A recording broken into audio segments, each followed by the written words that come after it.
welcome to Major's Mess Hall, episode 233. I'm your host, Gavin. I'm joined by Chris, and we're also joined by Josh Hines, who's back again. So, welcome back to the show, Josh. And how's it going, Chris?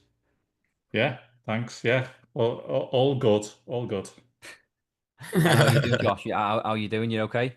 Yeah, I'm great, man. I'm great. We have a new baby in the house, so Congratulations. Congratulations. it's What is the it's been baby's kind of name again? crazy. It slipped my mind. What's the baby's name? Her name is Willow. Willow, that's Willow. it. Yeah, we've got a Willow living on our street. One of our neighbors has got a daughter called Willow, and she's lovely. It's a nice name. Very It's nice a name. lovely name, yeah. Yeah. Yeah, Yeah, Willow so Hines. That goes really well together, So we kind of went with that. yeah. Yeah, it's nice. So what's it like? Because obviously it's been some time since you became a father. Um, have you had to remind yourself of what it's like being a dad, with a newborn, like, or do you just kick Absolutely. into it? Absolutely. There's a lot of things that you forget about this kind of stuff, I mean, because it all happens so rapidly. It's not like it's just a standard, like there is no book to this kind of stuff. I mean, there's books written on it, but I mean, there's no one way to go about it. There's, so many different facets of childhood that you tend to forget about as far as whenever it comes time to take care of a newborn because well, you have two kids, so I mean it's a little Yeah. different for you, so you've already kind of been there, done that. But for me, it's kind of just like, oh yeah, there's been a whole lot of, oh yeah, that's right kind of moments, Yeah. and that's kind of what's happening right now a little bit. It was quite a You- gap though, wasn't it? In your first daughter and then your new daughter. There's a big gap in between, wasn't there? So there is a lot of time to forget of what it's like to have a newborn. Right. Oh yeah. 6 years. It's 6 years 6 years, difference. yeah. See, that's Mhm. quite big. Mine, there's 2 years between my two. So a lot of our, this is another thing as well. A lot of our hand-me-downs, as you'd call it, like we still had. So we didn't have to buy a new crib and a new stroller. Same. Like we still had all that stuff, so it was Yeah. fine. But with you, you guys, all that stuff would have long gone, wouldn't it? No, we still have our Oh, you crib and kept it, did you? everything. Oh, that's Yeah. awesome. Yeah, Well, we held out hope, we planning on having another one anyway, but it just kind of, it never happened, and then it happened, yeah, yeah. So how we just, old are you, if you don't mind me asking? What age are you? I'm 46. 46. Yeah, Hmm. okay. With a Yeah. newborn. So there With you a go. newborn, yeah, you're a brave man. Braver than And I of course, as well, in that last, and we've documented this on our podcast as well as you documenting it on your YouTube channel, Motivated One Legger.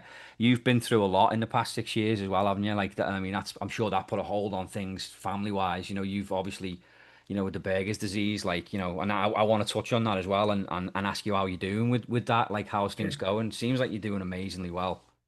Yeah. I mean, everything, it's going good. Still a lot of issues as far as like, blood flow and that kind of stuff, like in the feet. But I mean, nothing that, we can't really get over and, get past, but no foreseeable surgeries or anything like that in the future. So, I mean, I'll take it. So Yeah. And you're good on the prosthetic now? Is that just like second nature to you now, or is it still a yeah, struggle to move about around? it's just like getting up and putting on your shoe. That's I mean, great, man. That's what I was yeah, hoping for. Like, because for a long time there was a struggle, wasn't there? Like, finding the right fit and just mobility in general. And then obviously there was more infection, and you had to have more operations, and it was this whole thing. And I felt so bad for you. And I was hoping that one day you would say that phrase of like, it just fits like putting your shoe on. yeah. I mean, it took a long time to get there and a lot of surgeries. And I mean, Gavin, that, it's been 7 amputations in total and 50, 50 something surgeries later, to get to this point. Yeah. But I mean, we're here. I'm at this point, so I'll gladly take it. Yeah, of course. Yeah, man. It's just been such a journey. Like, do you still get they call them, is it phantom pains, where you feel like there's a pain in your leg and it's not N- there? Not as much. What I get, it's there's a difference between phantom pain and phantom limb. Okay. Phantom limb is like your foot starts itching, but Right, there's okay. there's no foot to scratch, Do you still get that? Like, do you still Yeah, feel that? That's yeah, so that weird, isn't it? happens. Yeah, That's that How, so weird. happens. It's the let me ask you brain's about the wired logistics to like how say it do you again. deal with that? Because obviously, like, for our listeners, I think it's probably worth catching people up, right? Like, obviously, your disease you've had to have a leg amputated, right? Like up to Hmm. a certain point. Now, when you get an itchy, you feel like you get an itchy foot. Is there anything that like satisfies that sort of itch, or are you just like kind of stuck? Like, oh fuck, great. Well, I mean, a lot of times they tell you, it's like scratch the other foot, do that kind of Right. thing, or scratch your prosthetic. It's like actually if you actually feel that, then reach down there and scratch your prosthetic. None of that's really worked for me. What I like to do is I'll just take, you know, um, like a hairbrush or a really rough towel or something like that, and I'll just like go back and forth like you're brushing your teeth across the end of my stump, and that'll sometimes kind of rewire the brain to be like, oh, kind of that same Yeah. sensation Yeah, when you scratch something and you get that kind of that relief from it, Yeah. um yeah. it doesn't necessarily make it go away, but it'll kind of put it at bay just for a little bit and Because there's make nothing it worse than like, you get it on your back and you can't quite reach where it is. There's nothing exactly. worse. So I can't imagine it actually being Mhm. there when it's not there. Like to Yeah. actually not be able to satisfy that itch. Like, yeah, that The would be not closest good. thing I can equate that to in my mind is like when you get an itch somewhere on your body, like you've just said there, it's like a spot you can't reach. But worse, like when you're like, okay, my arm is itchy there, right? And you scratch it, but it's not quite the right spot, but it's in that area. Yeah. You know what I mean? Like that's the closest thing my brain can equate it to. It's a Would that be very would that weird be about right? sensation. Like would that be an accurate sort of Yeah. comparison? Yeah. Okay. Absolutely. Like itching yourself with a wetsuit on or something like that. Yeah. Mm, It's like you can still get that kind of, Yeah, but it's you not quite feel getting that to it, that is it? Yeah. feeling, but it's not really doing not that, doing like it. that hardcore kind of scratchy. It's not Yeah. doing anything. It's just more or less rubbing it around, and that really that's Yeah. For kind sure. of counterintuitive. Yeah. So in terms of like of your mental health, like how's that been lately? Is I'm sure having a new baby's, helped. Uh well, it's been rough, we'll say. Yeah. You have good days Um and bad days. Absolutely. I mean, I suffer from PTSD due to so many surgeries and hospital stays and excuse me, and just various things like that. I mean, I've seen some really bad things, stuff that people shouldn't see, Yeah. and I've seen that repeatedly over and over and over. And when it's on your own body, that tends to, wear on you, and that tends to really take its toll on you. And a lot of that's been happening. I get panic attacks, anxiety attacks, that kind of stuff.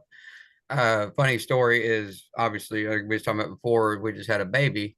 Well, being at the hospital and staying overnight at the hospital with my wife, like you do, that started to really mess with me. And it was like the weirdest little things. Like I could walk past, an elevator, or I could walk past a certain, just a certain scenario would pop up in my head. And when it does, it's just like it takes you right back to that same time.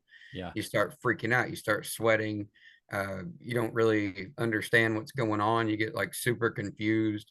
You look around and you literally feel like you're in that scenario, like in that specific time, meaning like you literally feel like you're sitting in that room, like, and the bad thing is getting ready to happen to you at any second. And then Yeah. just all of a sudden it just kind of it lifts. And when it lifts away, you're just left, you know, irritated, scared, sweaty, like it's Yeah. just it's horrible. But I mean, I have recently been talking to a gentleman, and I think what we're going to do is we're looking into something called brain remapping. It's a place here in Nashville that does it, and they basically put these electrodes on your head, and what it does is it don't necessarily like rewire the brain and make you think differently or anything like that, but it helps you kind of it helps everything kind of correct and get right back on track a little bit. And that's something I'm really excited about, something that I haven't done yet, but we're looking to get into, and that'll probably be starting next week. And is that like a pain-free thing? Yeah. That's good. Yeah, yeah, Yeah. absolutely. You just basically sit there with looks like a bicycle helmet kind of on your head the whole Yeah. time, and it has various points all over it. Kind of like on Ghostbusters. Yeah, yeah. That's what I was just thinking of. Yeah, Yeah, yeah, yeah, it'll look a lot like that, where he was trying to stick it on Rick Moranis's head, and, yeah, yeah. So there you go. Have all the wires and stuff, the leads coming Yeah. out of it. What's the aim of that procedure? Because Um, obviously, like I've been through my own struggles, right? They're like not for the same reasons as yours. Mine's more like childhood stuff, you know what I mean? Like, but right. it's like neuropathin, isn't it? Like, there's a proper name for it that I can't think of, but like Yeah. I worked with a counselor over a course of years and still do on doing something similar. In my mind, like she talked a lot about like neural pathways and stuff, and she likened them to like trees. Like if you have two trees next to each other, Hmm. like basically if you develop like bad behaviors in terms of like how you cope with your mental health and things, it might just be that you've been watering and caring for the bad tree, whereas the good trees next to it has been left to sort of like wither and atrophy, basically. You know what I mean? And instead, Hmm. you've created this strong set of roots and this strong tree, which is a bad pathway. You know what I mean? Yeah. So it's like, what's the aim of the procedure? I guess is sort of my question for you. Well, I mean, much what you were saying just then, right there. It's to kind of get that tree out of your way, and to kind of uproot that tree and be like, look, all right, that was then, this is now. We're trying to move on. We're trying to move past all this stuff. After, a person experiences trauma, they experience, and have PTSD, that kind of thing. We learn to cope. A lot of people call it, being tough. Well, it's not necessarily being tough. It's getting used to a bad situation, and more or less just being like, well, I guess this is me now, and this is just who I am. And you, instead of running away from it, you embrace it, and we just kind of fall into that general realm of just kind of meh, kind of just, I don't really know another way to put it. Just Just you that just learn to accept the bad tree that you've just sort of like, yeah, Exactly. Exactly. Well, this is to help you uproot that tree and get it the hell out of your way and move on and be like, look, okay, that was then, this is now. It's the past is the past. Stop living in the past. And, as like I said the other day on my channel, it's like, don't be a prisoner of your past. It was a life lesson, not a life sentence, well, that's much what that's just trying to tell you, and trying to lead you away from that, and say, look, look, look, I know you're thinking this bad thing and this doom and gloom, all this shit's getting ready to happen and it's just horrible. It's not. yeah, You're worrying about stuff you don't need to be worrying about. You're focusing on things you don't need to 100% be like worrying about. 100% like the sort of stuff that I did to the counselor, but I've just thought of the name of it. It was like neuroplasticity is what they Okay. call it. Yeah, Um, it's same, similar. yeah, that's cool. That's cool. I didn't know that was a thing that they could do, to be fair. Yeah, it's Yeah. amazing, isn't it, what you can do now? Yeah, it's So crazy. what's like what are your coping strategies? Like how do you cope when you're having a bad day, especially with panic attacks? Like what do you do to get out of it, to get out of that funk? What works for you? uh More or less, I mean, as silly as it sounds, meditate. I kind of close my eyes and just kind of just and just kind of just don't look at the bad thing, you know what I mean? And that's Yeah. kind of the way I go about it. um Having a good partner, having a good support system is definitely key. um I mean, my wife can just kind of be sitting there doing something and look over and just be like, oh no, and she can tell it's coming, here it comes, and she immediately knows just to jump in and be like, I got you. I can see it coming. I can see, you don't even have to say anything. I can already tell. Here we go. We're getting ready to be on this ride for the next 5 minutes that you don't really want to be on. Yeah. And for her just to sit there and be like, that right there, just that alone is one of the most amazing things that you can possibly do, and not just for me, but for anybody that's in that same scenario.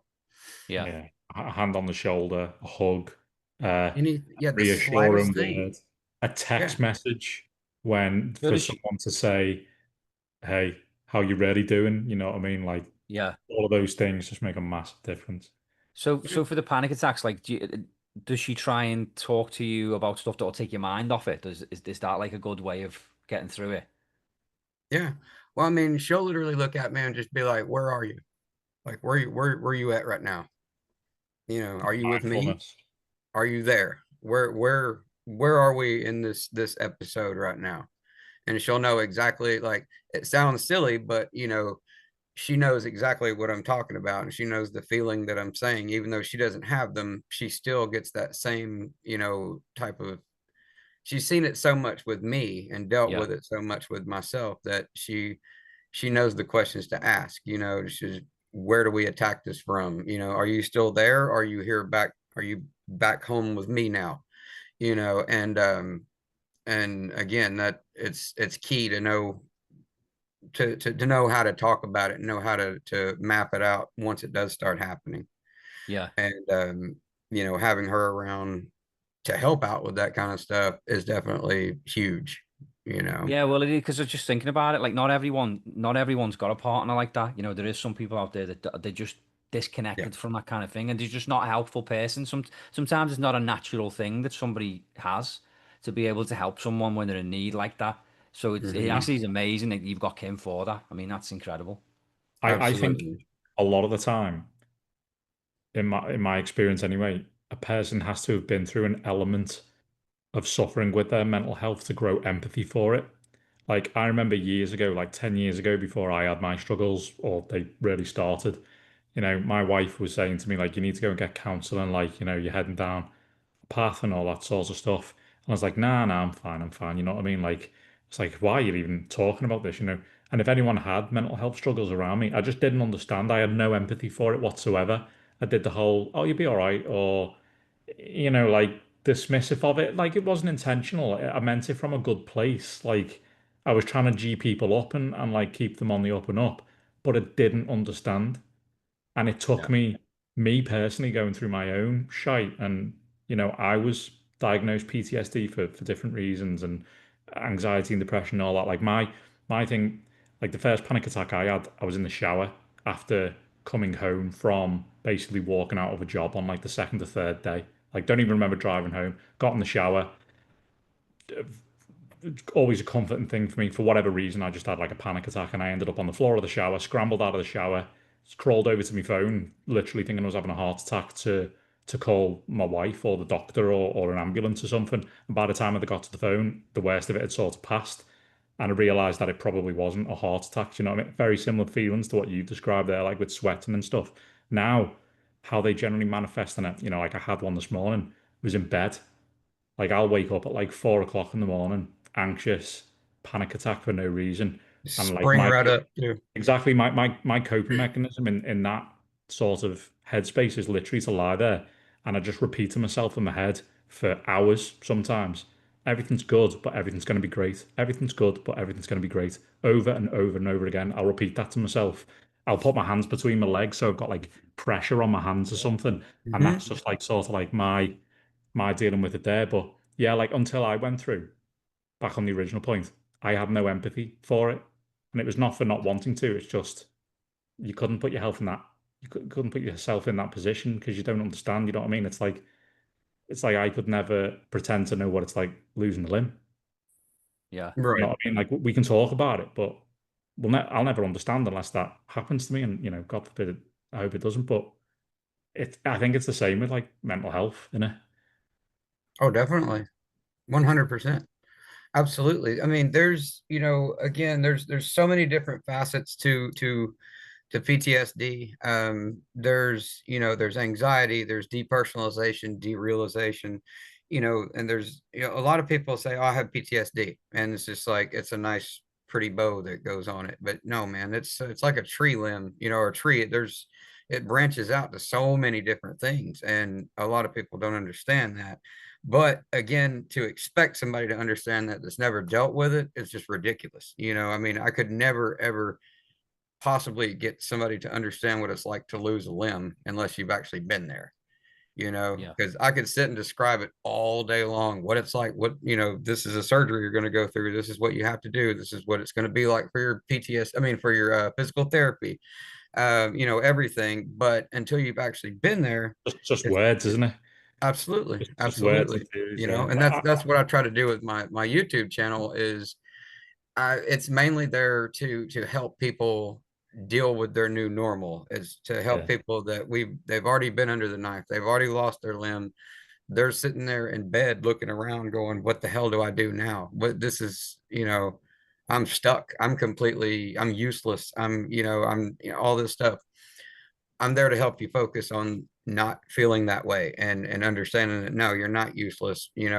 Right now you're going to have a little bit of probably, a month, 6 weeks, something like that, of downtime, maybe even a couple months. And at that point, you're going to get your prosthetic, you're going to start moving back on, and you're going to realize, oh, well, again, it wasn't a huge roadblock. It was just a bump in the road, Yeah, yeah. and I that's think, much the same with mental health as well. yeah, definitely. And I think like, it's I think it's easy, especially in media, to focus on the people who've like had an amputation, for example, and have gone on to compete in the Paralympics or something like that. You know what I mean? Like, Absolutely. I think like the average man, like even you to a degree, you've gone and like you've started a YouTube channel. That's more than I imagine 99% will do. You know what I mean? To talk about that. So like, I think given a perspective to those people who probably feel like they're on their own, you know what I mean? Like they're the only person in the world going through that, even though realistically, that's not the way. You know what it's like. That applies to Yeah. mental health as well. When you're in Yeah. that headspace, you think you're the only one until you like, when I first started talking about my mental health with people, I realized that like, I was like, right, I've got to start talking about it. I've bottled it up for years. I'll talk to a mate. I'll just say I'm feeling rough. I'll say I'm going through some anxiety and depression. And as soon as you start talking, you realize all these people come out the woodwork like, oh yeah, like who know what it's like if they've either suffered themselves or they're your wife, you know what I mean? Like who Yeah. watch a loved one suffer every day. Hmm. Um, and you realize like how many people are actually sort of like impacted by it, and no one says anything. Do you know what I mean? Yeah. And it's Yeah. getting better, but there's I still think a as well, like stigma. you kind of feel like, when this is just me speaking from my own personal experiences, but like, and it's so important to talk about these things, and that's my biggest like piece of advice is the way I get through it is to talk about it. But for a while, it just felt like you don't want to tell anyone, you don't want to talk about it because you're burdening that person by telling them all this stuff. When actually that's not the case at all. What you're doing is you're taking this burden that you're carrying around, this issue that you have, and you're telling someone else, and you're not passing it on to them. They're actually helping you thin it out and get rid of it in a sense. Do you know what I mean? Like, and that's the biggest Absolutely. thing that I do as a coping thing is to just talk about it. Yeah. If something's bothering you, there's no worse a thing you can do then keep it to yourself. That's the Yeah, bottle worst it thing you up. can do because it just festers away, makes it so much worse, and then you have a massive problem on your hands, and then all kinds of other problems occur. And unfortunately, I've not been through panic attacks. I have sort of felt like I have in the past when I had got a gallbladder pain. I went to the hospital about that, and they said, "Oh, you're having a panic attack," because apparently the symptoms to the pain that you get here from gallstones is the same as having a panic So attack. Like it wasn't a panic attack, but it's never got to that point because I feel like I'm quite open and honest with my feelings, and I'll just talk about it with a yeah, I'm saying friend, with my wife, exactly. like whoever. It's so important. The thing is, as well, you said like it spreads, it sort of thins your own problem. It definitely does. But like the amount of people I've spoke, like I've done talks on mental health and all sorts now in the past. Like I've been really lucky to be able to sort of like pass on my experience. I'm not like some of the people I've spoke alongside are like ex special forces soldiers and stuff who like their experience to me, I just felt like an imposter having that conversation. 'Cause I'm like, why the hell am I stood next to this dude who's watched friends be blown up in front of him or whatever else, you know what I mean? And like my experience was having a meltdown that I didn't see coming and ending up on the sofa for weeks and not eating and wanting to put the toaster in the bath with me and all that kind of nonsense, you know what I mean? Like, and I think when you say about thinning it, what I find talking about it also does is it gives permission to the people around you to talk about theirs as well. Because Yeah, as soon it as you does. open I was up and getting you ready to say say that. something, like you find people turn around and go, "Oh shit, yeah," like you know what I mean? Like, or people will get really real with you and will like share their experiences. And as soon as that happens, there's this amazing bond between two people. It doesn't even have to be someone you know what I mean? You can Yep. just have this connection with someone and go, I get it. And just Yeah. doing that with each other, going, I get it and I get you, that is amazing. It's an amazing thing. It makes your Absolutely. problems seem so much less. You know what I mean? Like I used to, when it first happened to me, like God, this may be getting a little bit deep here, but I used to sit there and think like my family would be better off without me. I'm a Yeah. problem. I'm a burden. I'm this. I'm that. He said that Josh has said that to me. He said that exact phrase to me on more than one occasion, and I've tried my best to help talk him through it because it is, you do get to that point where you do feel like that. Like I've kind of felt like that as well sometimes as well. Like with, you start a new job and you, with me, I've spoke to you about this before, Chris. Like you feel like you don't know what you're doing at this new job. It's imposter syndrome. Like I can't do this. You're second guessing yourself, and then you start thinking, if I quit this job now, my family are going to suffer. Suffer. Yeah, Wow, they'd yeah. just be so much better off without me. Do you know what I mean? And that kind of talks like it's just poison to even think like that. 100%. Yeah. And I think it's a real problem amongst men It is, and because it's the thing is as well, it's just not true as well because can you imagine yeah, like when when your head's in the right place, actually imagine that playing out like that, your family will be absolutely oh, devastated. you just can't Be you the can't imagine. worst thing. Like I had a mate who offed himself, and like it was horrific. You know what I mean? Like the void that he left behind. Like this was like I'm terrible with time ranges, but like 10, 15 years ago this happened. And there's still probably not a week that goes by when I don't think about it in some fashion. More because I think at this stage I relate it to my own situation.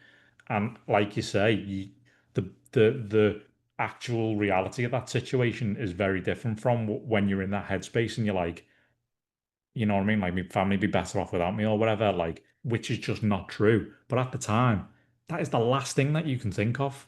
Yeah, Do you know what I mean? And like, I'm not saying this is not a problem with women. I'm sure it is. And this is not to take away from women's struggles at all. Like, but I think in male culture anyway, there's like that still that old-fashioned mindset of be the breadwinner, you know what I mean? Like yeah, be the solid one in the family, be the disciplinarian, be be the hard face, you know what I mean? Like be the yeah, one who's calm when everything's falling apart or not. It's so much pressure. Do you know what I yeah. It mean? And is. like a lot of the time you just sit there and you know what I mean? Like it's so easy for lads to just be, and we kind of touched on it just before we started recording. How you doing? I'm fine. Yeah, I'm Yeah, fine. Fine is like or So okay many people's is last words are, I'm good, I'm fine. yeah, yeah. When the reality Sadly. is it's like great, good, mediocre, average, on the edge of the abyss, fine. You know what I mean? Like yeah, yeah, yeah. It's true. And the other thing is when somebody tells you that they're fine, there's nothing you can do apart from just offer support. And sometimes it's very convincing when somebody tells you they're fine. You genuinely do believe them, which is why it's so important that men talk about these things. Like if something's bothering you, you have to talk to someone before it yeah. gets to that point. There's a question for you guys. If someone asks you that question, do you actually tell them?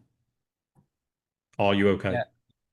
I suppose it depends. Like if it was just like a passing sort of like, how you doing? You all right? Like I'd probably just say, yeah, I'm fine. But I think it's hard to say because I'm not in that place at the moment. Like, and hopefully I won't get to that place. But I would because like I have this, I was just saying before, like the best way to get out of that is to talk to someone. So I feel like if somebody asked me, I would You'll say. tell them. So I feel like, you know what I mean? Like big part of my job as a project manager is relationships with people and talking to people. And I have like a daily internal struggle with myself about whether I'm oversharing. Honestly, like if really, people say like how you doing, if I'm like genuinely okay, I'll go, yeah, yeah, I'm good. You know what I mean? Like because I've rewired my brain to be like this now.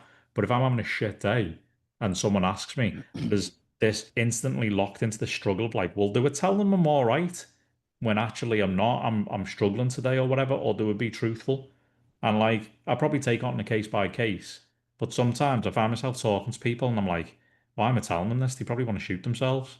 Do you know what I mean? When the doesn't reality matter. is Doesn't matter. You need to talk. If your gut instinct is to tell them, tell them. tell them. Yeah, yeah. And if And, you and, feel and you do regret feel after better it, for it it afterwards. doesn't matter. If you feel regret after it, doesn't matter. You just that's the worst of. If that's the worst, that you feel a bit of regret for Yeah, oversharing, exactly. then all the power to you. But it's so interesting because I've done that in the past where I've overshared with someone and like they've either opened up straight away and started being real with me or they've come back to me later on or something, you know what I mean? Like 2, 3 hours down the line, like I've overshared with someone in a work setting, and I'm like, oh God, why did they do that? You know what I mean? And I start beating myself up and stuff. And then three hours later or something, a message will drop in my inbox. Thanks for being open earlier. I've actually been struggling myself. Yeah. Do you know what I mean? It's And then you end up refreshing. having a proper conversation with people. Like, Yeah.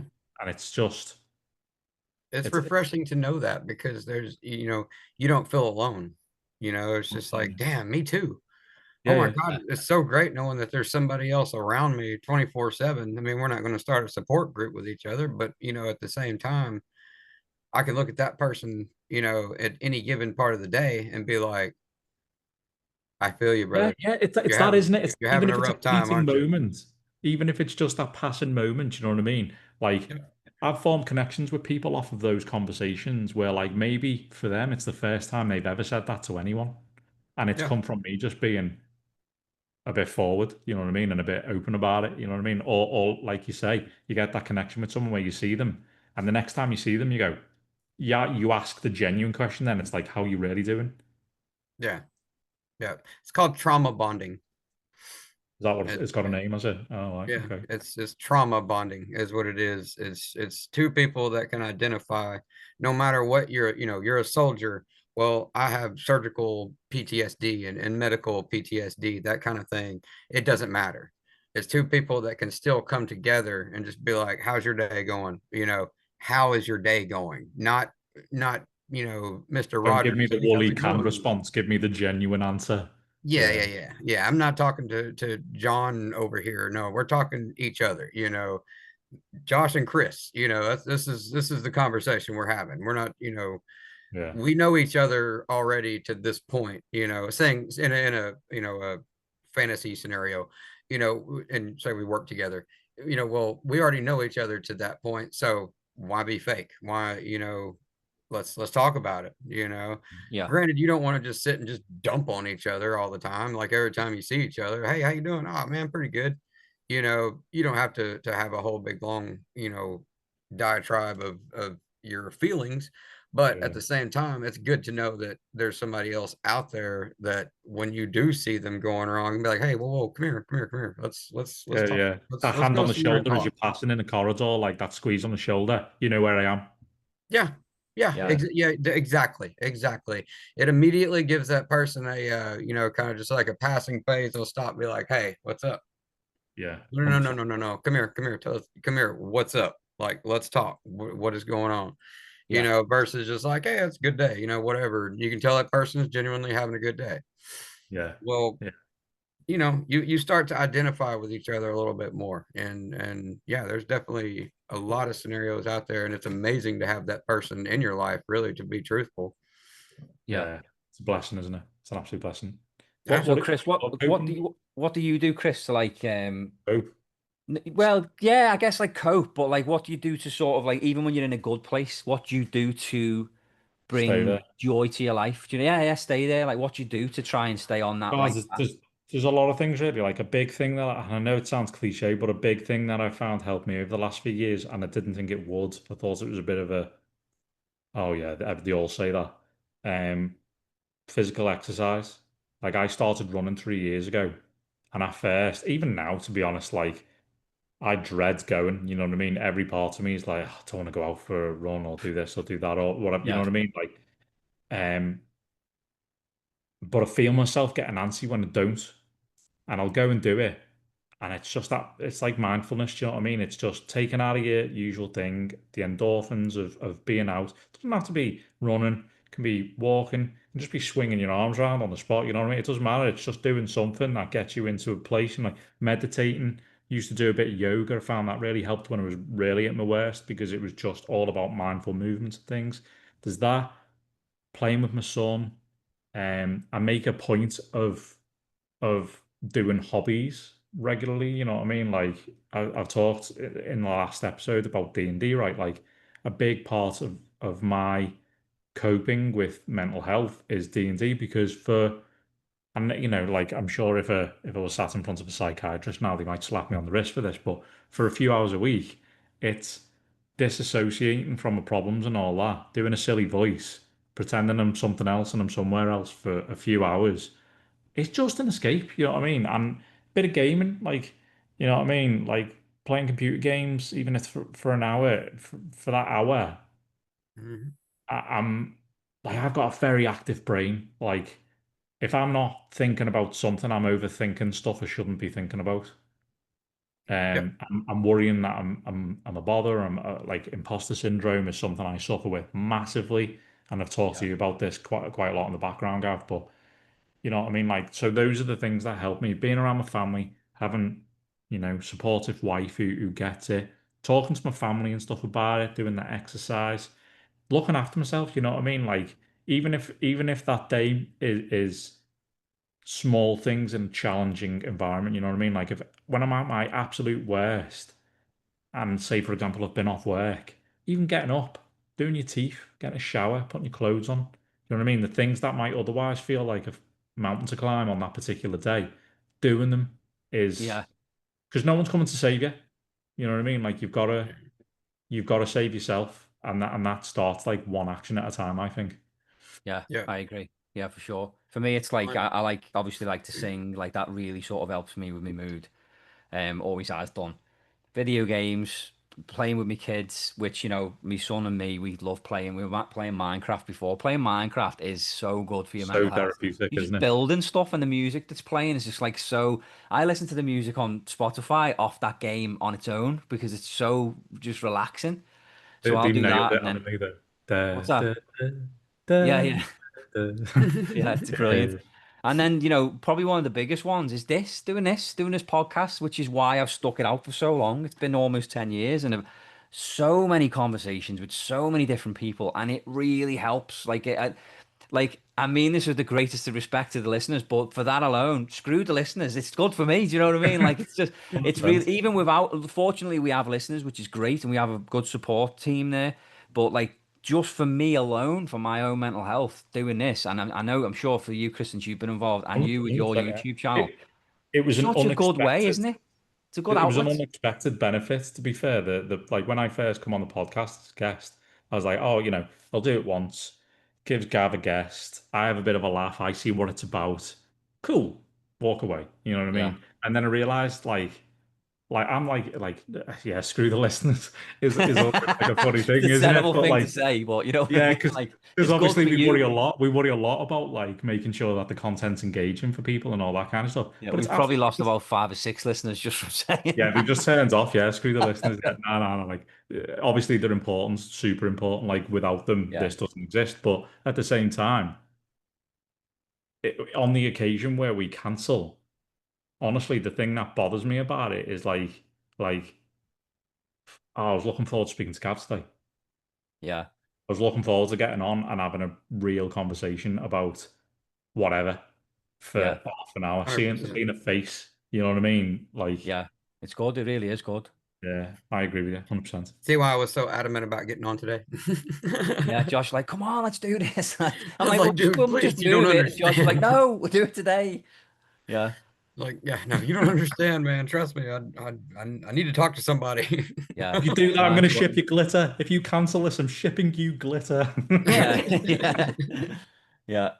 So, like, is that? I assume that it's the same for you, Josh. Like, what do you do to when you're in a good place? What do you do to help stay in that good place? Well, I mean, obviously my kids, my wife and kids, I mean, that's the obvious answer. That's first and foremost.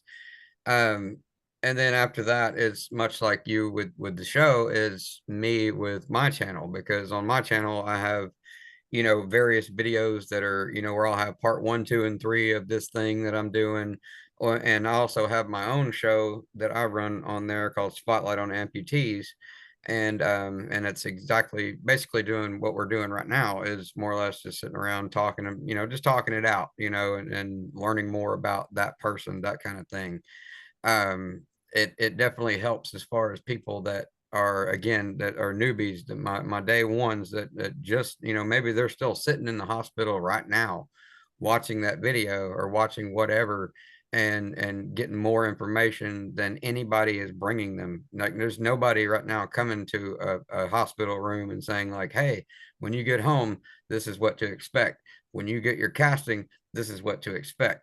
when you go to deal with the insurance company, so on and so forth, and that's what I try to do with my show. But I guess roundabout is helping other people helps me.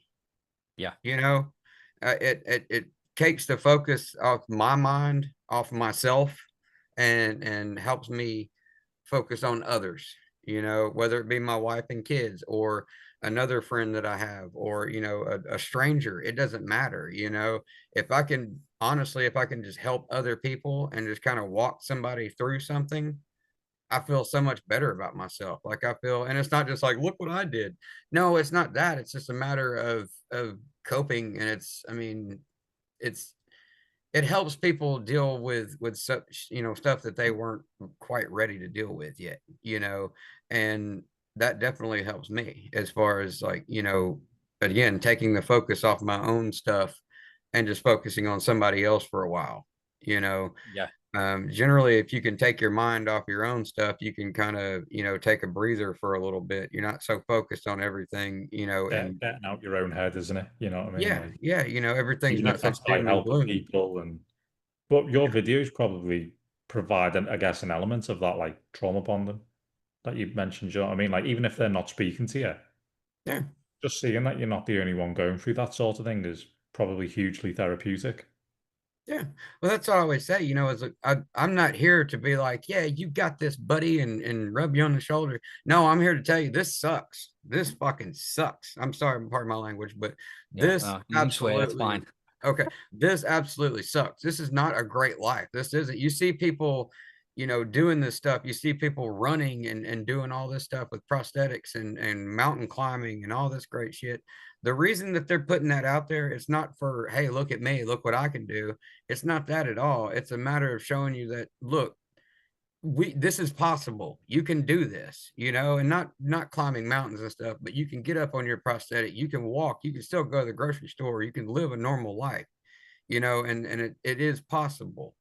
And that's a lot of stuff that I try to do with people as well, is try to, walk them through. And it's like, I'm not going to sit there and tell you everything's sunshine and rainbows, because it's not. This is horrible. This is not a great life, but it's doable. It's something that we can do. And when you're in this situation, you have to do it. You have no choice. I guess you do have a choice, but that's not an option, Yeah. Yeah. Yeah. and yeah, so it just helps people deal with their new normal, I guess. Yeah, that's it. It's all about adjusting, isn't it? It's a new kind of life.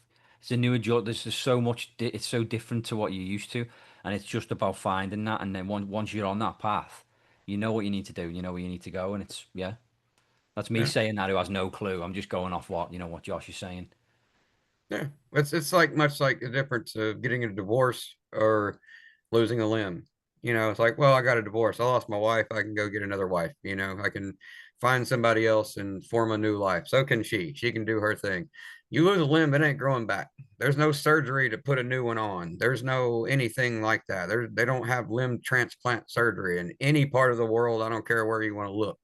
Yeah, So it's a big, big, big pill to swallow. And a lot of people, it takes a long, long, long time to realize it and to quite understand what the hell's going on.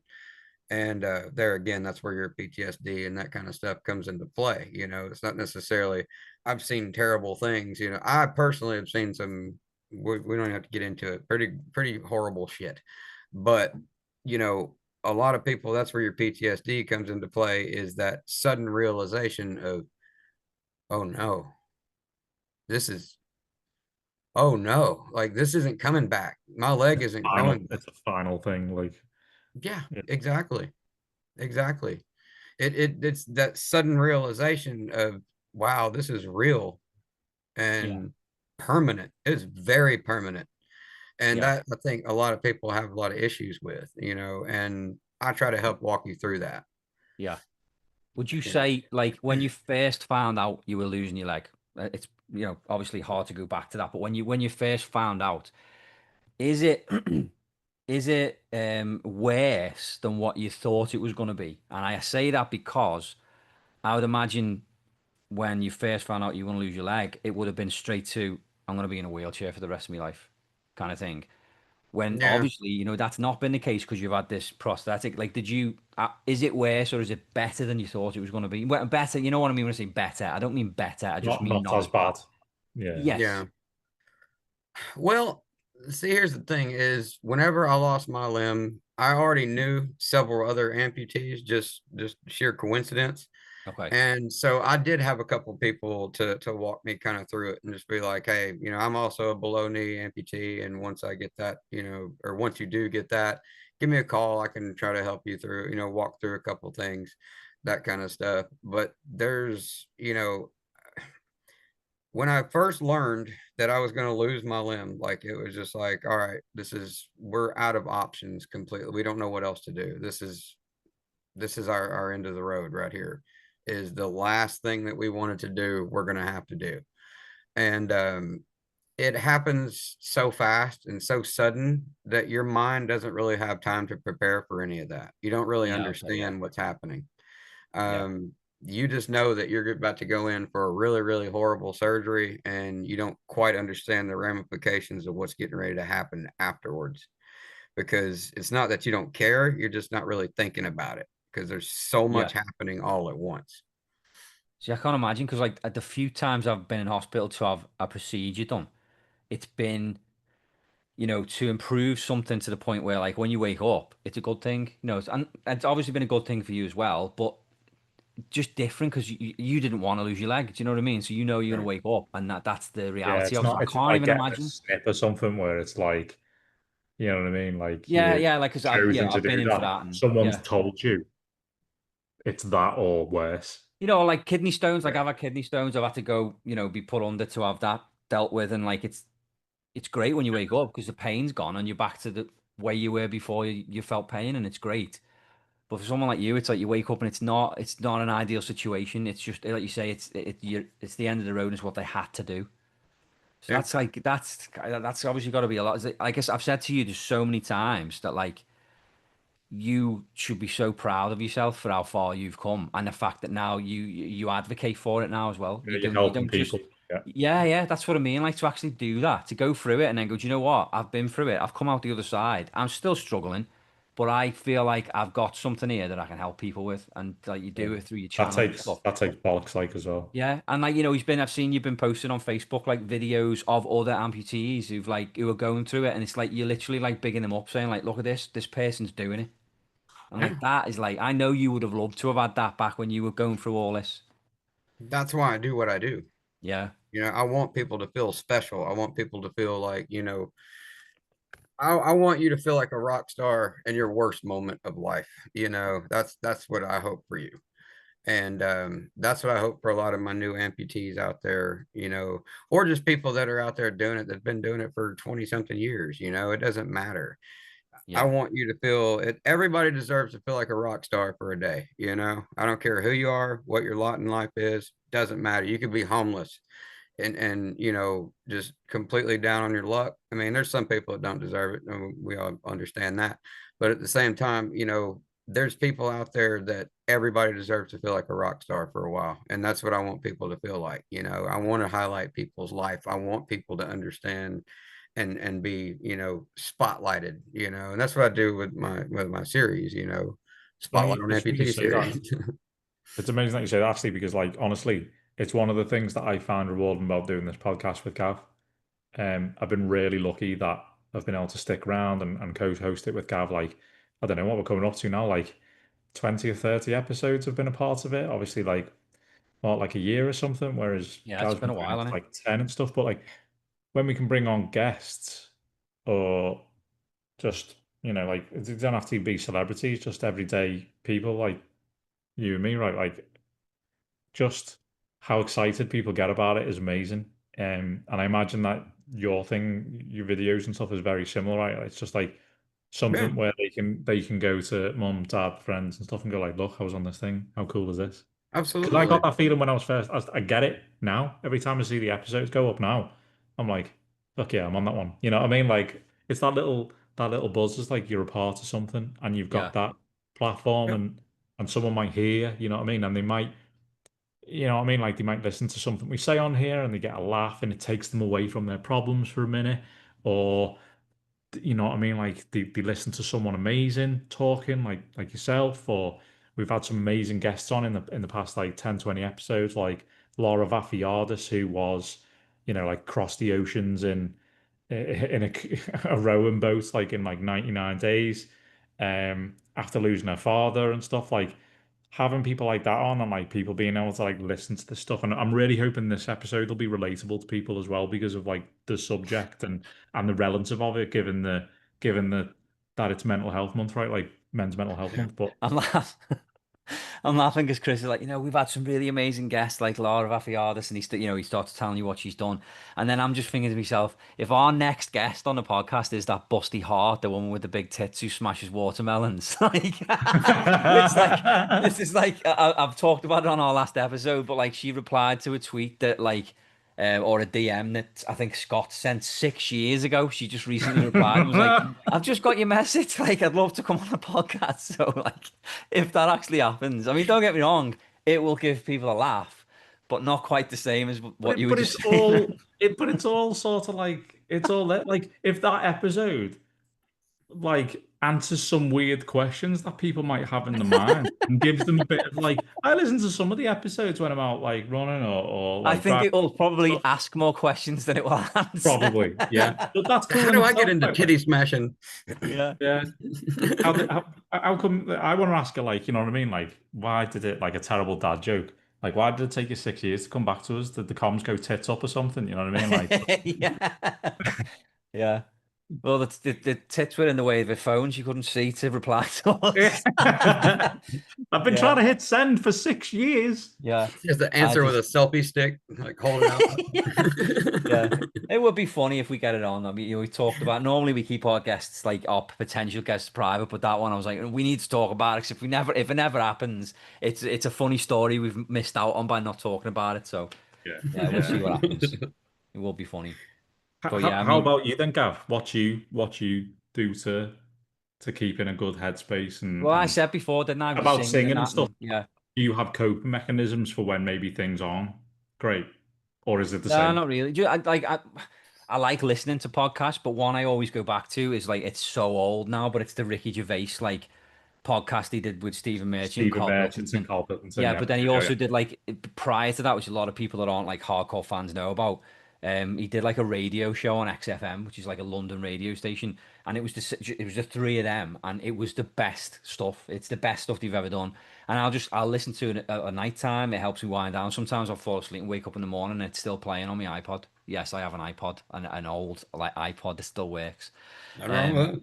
and yeah, that's what really sort of gets me through. If I'm having a bad day about anything, stress with work, which as you know has like been a big thing for me lately, is stressing about work. I'll just listen to that, takes my mind away. Even though I've heard it a million times and I know what's coming next, it just takes my mind off it. So that's the big one for me. Listening to podcasts, doing a podcast, singing, the kids, playing Minecraft, all those sort of things, just like take my mind off it. Yeah. yeah.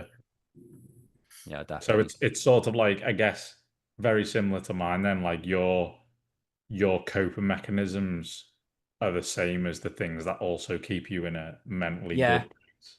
And I know a few times, like when I have been struggling, I've spoke to my wife and she said, "Why don't you like?" And she's great, like she always listens to what I've got to say. But she said, like, "What have you thought about maybe talking to someone like professionally?" And I've Mm, never wanted to, and I don't feel like it's something that you should be forced into. You no, need to want to do it, and some people can fix it on their own without having to talk to someone professional or even having to talk to anyone. Like some people can just get out of that bad headspace on their own anyway. yeah, I've always managed to do it via just talking to friends. To be honest, I've never felt the need to reach out to a stranger, a professional, like you say, or like I say. Um, but I'm not ruling it out. It's just not something I've. Yeah, you have to do what's right for you. At the end of the day, whatever yeah. works And to best be for fair, you. like I Talk get to that someone. because for years I avoided it. Do you know what I mean? Like as I said Yeah, before, like my wife was saying to me, I should definitely talk to someone and all that. And the thing that triggered me to sort of take that plunge really was my son coming along, because I'd basically been told that like if you don't get counseling as a parent and you need it, your kid will end up needing it. Do you know what I mean? And that was the trigger yeah, point for me to go, enough's enough. It's not about me anymore. It's about them. You know what I mean? It's about yeah, my son. So that's why I went and got it. Like, and to be fair, like I went through all of the various stages that were on offer with the NHS, which for those who don't know, the NHS is like it's the National Health Service over in the UK. We're very lucky. It's fully funded by our tax paying. We don't have to pay insurance or any extra fees or anything like that. It's incredible, but it's an overstretched service, underfunded. I won't go into the details of that, like I don't need to. There's plenty you can Same go here as well. find We have a about. healthcare system here in Canada, and it's the same thing. It's the same thing. Yeah, It's but great like to have, but it's not perfect. exactly. And nothing is right, but like I went through all of the stages of that. The hardest bit I found of that, honestly, was like you'd have 6 sessions with this person about this thing, and you'd go through all the same things, you bring up all of the shit, and then you never really fully resolved all of it because you've dug up all of these problems and all of these things that you bury deep, and then you don't really address. I'm not saying it's not good, it just wasn't enough for me. That's what So I mean. It's personal choice. It's whatever helps exactly. you. Doesn't work And for everyone. exactly. And I went and like I went private in the end and I've got a session tomorrow. I have one once a month now. When I first started, I was getting one once a week. The counselor I ended up going with, I ended up speaking like to about eight, I think, like basically interviewing them. You have like a half hour or hour session with them. A lot of the times they were free consultations and then you pick one and you go with them. You know what I mean? Like the one I ended up working with was the one I actually thought I would at least they were a tick box for me. They were a person to speak to, and Yeah. potentially, like tick someone up. Like oh yeah, I've spoken to someone, so I've explored that avenue.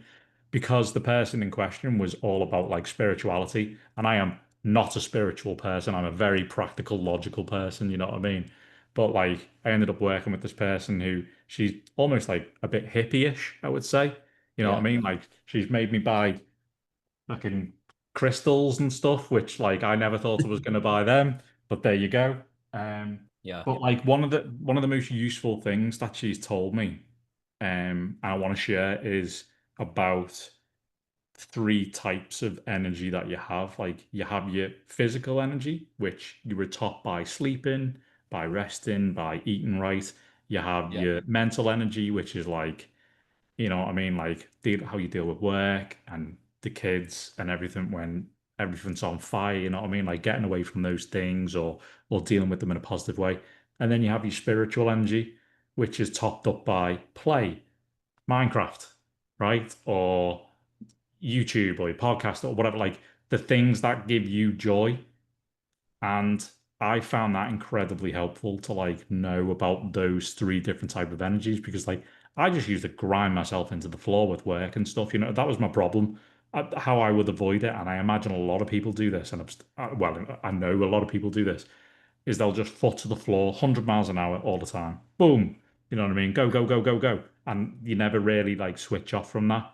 And when Yeah. one of those three areas goes out of kilter, the answer to those when you're unaware of them is generally the same. I'll sleep and then I'll work my arse off. All the while, you've got that cup, that spiritual cup that's depleting.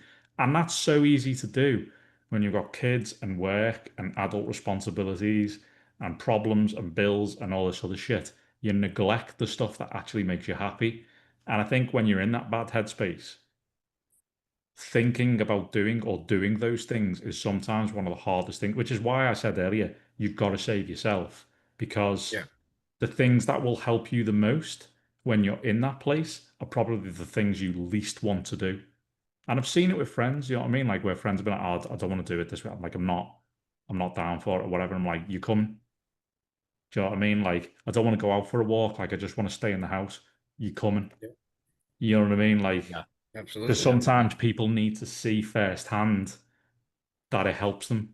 You know what I mean? Yeah. Like when you don't want to get out of bed, get up, get dressed, brush your teeth, go and stand outside for 5 minutes, whatever. You know what I mean? Like those sorts of things. Yeah. Yeah. 100%. I guess we can sort of wrap it up because we've been recording for a while now, haven't we? But I will sort of end on this. My friend Tom has got this saying. I don't think it's his saying, but he lives by it, and it's true. But it's hope, and it stands for hold on, pain ends, and it's so true. And I just wanted to finish on that. Like it really is true. There's like this. There's always have hope because it's not. This pain is not forever, and talking about it is the key. Whether it's to a counselor, to a friend, just talk about it, get it off your chest. You're not burdening someone else with, you're just thinning it out. And then, like you said, Chris, as well, like, you know, you're actually helping somebody else unburden themselves. So it really does, like, it's so important to talk, especially men. The statistics Yep. are there and it's really bad. So it's, you know, that's why we have a month, the month of June dedicated to it. Did you guys have anything else you wanted to add before we wrap it up? I don't, for me, there's nothing better to end it on than that. Yeah. Well, we'll end it. We could have ended it on talking about the woman with the big tits and the smashing up watermelons, but we've already used that. So I Well, now will you'll mention that. have. I will mention that today I was fortunate enough to go and get a load of posters from Swearnet for the bubbles. I mean, this is like it's a newish movie. It's not new now, but it's I was an extra on did a day's filming on it. You really can't tell it to me. My head's cut off, but they gave me a bunch of posters. Some of them are signed by Bubbles, and Nice. this one I'm going to do like a giveaway for. So I haven't decided how I'm going to do it yet, but it'll be via the Facebook page. Somebody you know can be in with a chance of winning this signed poster. Okay. So yeah, just wanted to mention that it's up and coming. It's not, I haven't done it yet, but you know, keep an eye out on the Facebook page because we've had a lot of new followers on there actually. Um, since they announced that they were doing season 13, it seems to have like been a resurgence of like Trailer Park Boys fans who are like predominantly you know, our demographic on that page, if you like. It's a lot of fans of that show, followers. So yeah, we've got a load of new followers. So It's figured awesome. we'd do a little competition and see how it goes. But yeah, this has been I'm- episode 233, and we'll be back in a few weeks with episode 234. Don't know who our guest is yet. Could be Busty Hart, who knows? Um, but yeah, thank you very much, Josh, for joining us. And you know, we'll just also add, Josh's YouTube channel is Motivated One Leg. I'm going to put a link in the episode so people can go and view Josh's channel, give him a follow, subscribe to his channel. You don't have to be an amputee to enjoy the channel. I really enjoy it, No. and I'm you know biased because I'm his friend, but genuinely, it's a really entertaining channel. He does some good videos. It's somewhere where he's just driving in the car talking. It's actually it's like a podcast but video. It's really cool. Yeah, more So or less. yeah, make sure you check it out. And yeah, thanks as always, Chris, for joining us as well. Awesome. Always a pleasure. Thank Right. you. Nice to meet Cool. you, Thank you Josh. guys. I gotta go Yeah, do some dad stuff, so yeah, I same. greatly appreciate y'all. Take it easy, fellas. Talk to you soon. Good All luck. See right. you guys. Bye. Take care.